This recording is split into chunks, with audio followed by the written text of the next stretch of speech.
کسی کو کسی کے ساتھ بے پناہ عشق ہو جاتا ہے.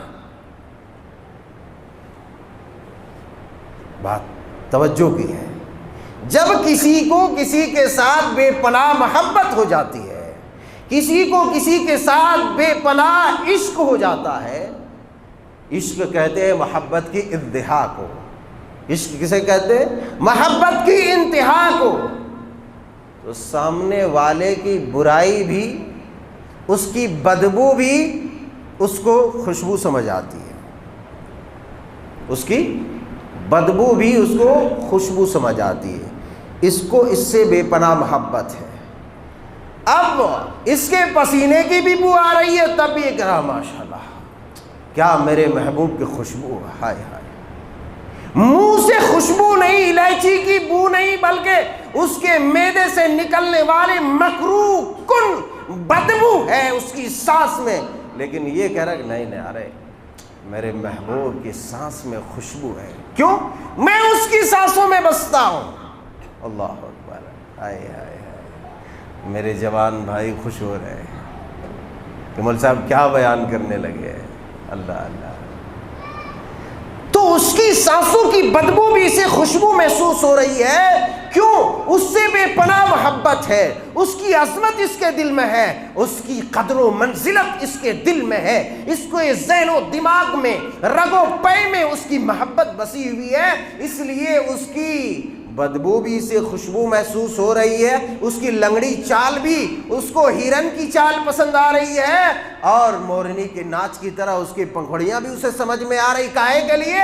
اس لیے کہ اس سے بے پناہ اس کو محبت ہے. اللہ کے پیارے رسول صلی اللہ علیہ وسلم فرماتے ہیں روزے داروں کے مطابق والذی نفس محمد بیدہ،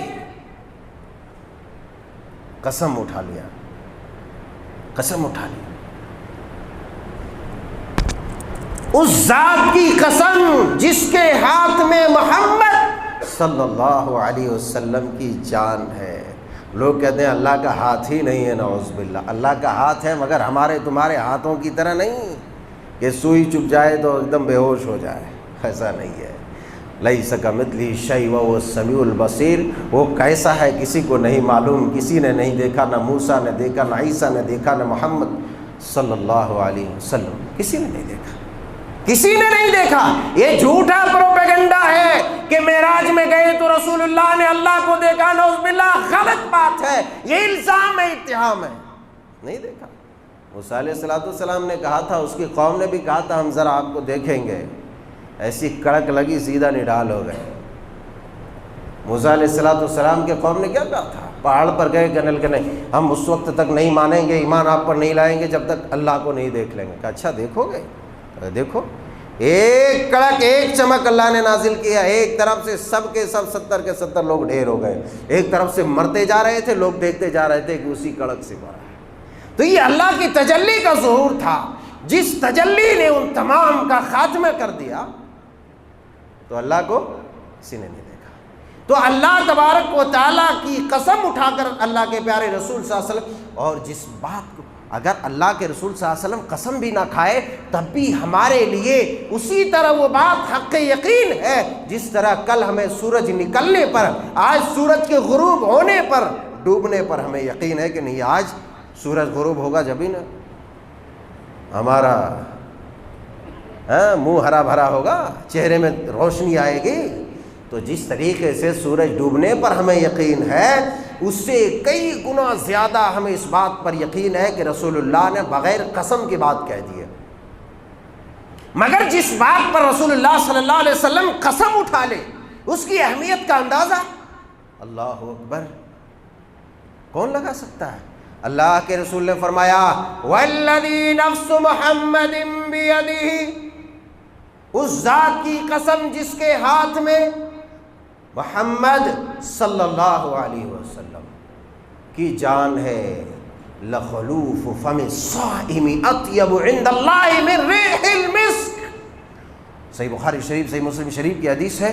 فرماتے روزے دار کے منہ کی بدبو، روزے دار کے منہ کی جو بدبو ہے، آدمی جب بکثرت بھوکا رہتا ہے تو بھوک کی وجہ سے اس کے منہ سے بدبو آنے لگتی ہے۔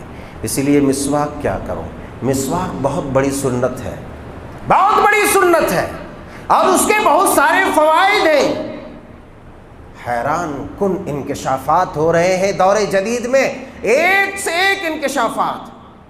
اب تو سائنٹسٹوں نے یہ بھی نکالنا شروع کر دیا ہے کہ مسواک جو برابر کرتا ہے، یہ دل کی بیماری، کڈنی کی بیماری، یہ سب سے وہ محفوظ رہتا ہے۔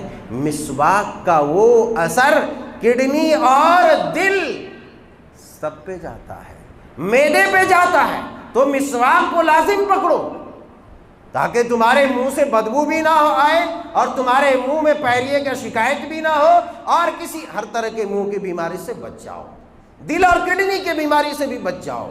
تو یہ رسول اللہ صلی اللہ علیہ وسلم کی وہ سنت ہے کہ آپ نے اپنی وفات سے پہلے بھی اشارے سے ارشاد فرمایا کہ دو سیدہ عائشہ رضی اللہ تعالی عنہا نے اپنے نرم نازک دانتوں سے اسے چبایا، اور رسول اللہ صلی اللہ علیہ وسلم کے نرم نازک ہونٹوں کے اندر اسی مسواک کو لگا دیا اور مسواک کر لیا۔ اس مسواک کے کرنے کے بعد ہی آپ کی روح پرواز ہوتی ہے۔ لوگوں، یہ اتنی بڑی سنت ہے۔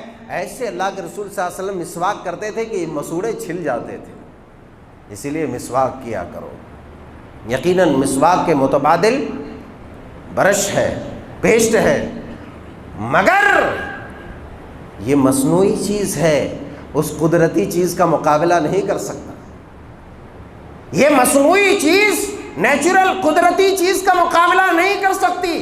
مسواک کے جو فائدے ہیں اس کے قائم مقام ہے، وہ کام تو برش اور پیسٹ کر سکتا ہے، مگر اس کا مقام حاصل نہیں کر سکتا۔ اس کی جو اس کے فائدے ہیں وہ آپ کو نہیں پہنچا سکتا۔ بہرحال اس پر مجھے نہیں جانا ہے۔ تو منہ کی بدبو بہت زیادہ بھوکا رہنے کی وجہ سے معدے سے اٹھنے والی وہ بدبو منہ میں اور سانس میں آ جاتی ہے۔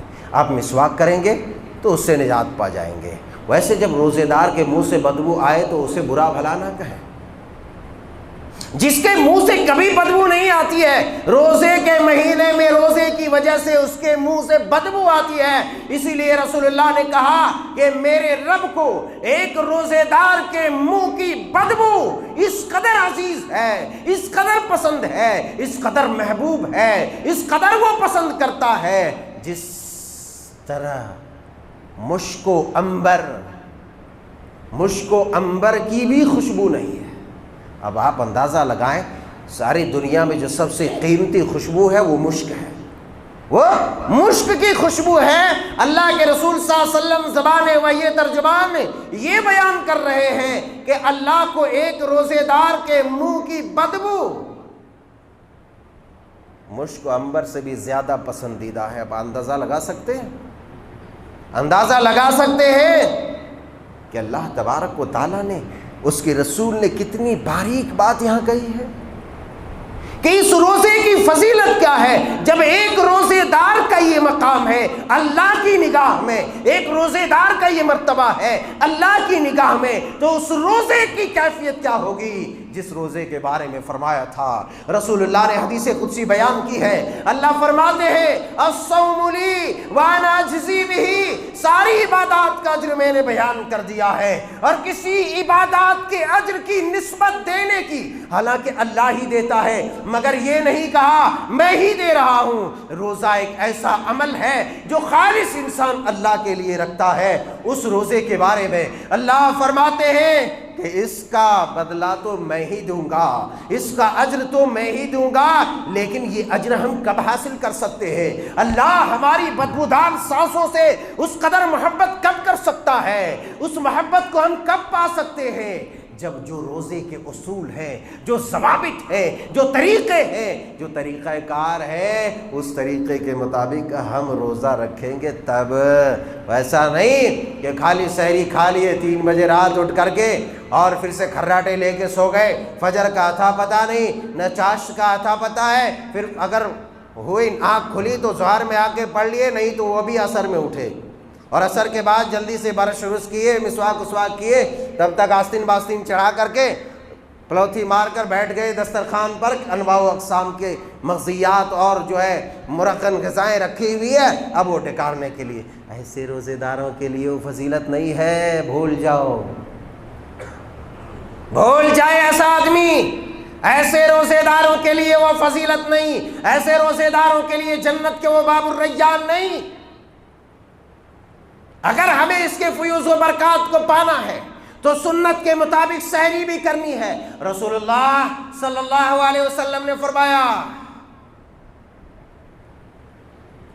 لا یزال الناس بخیر ما عجل الفطر، کہ انسان برابر بھلائی میں رہیں گے، انسان اس وقت تک برابر بھلائی میں رہیں گے جب تک افطاری جلدی کرتے رہیں گے۔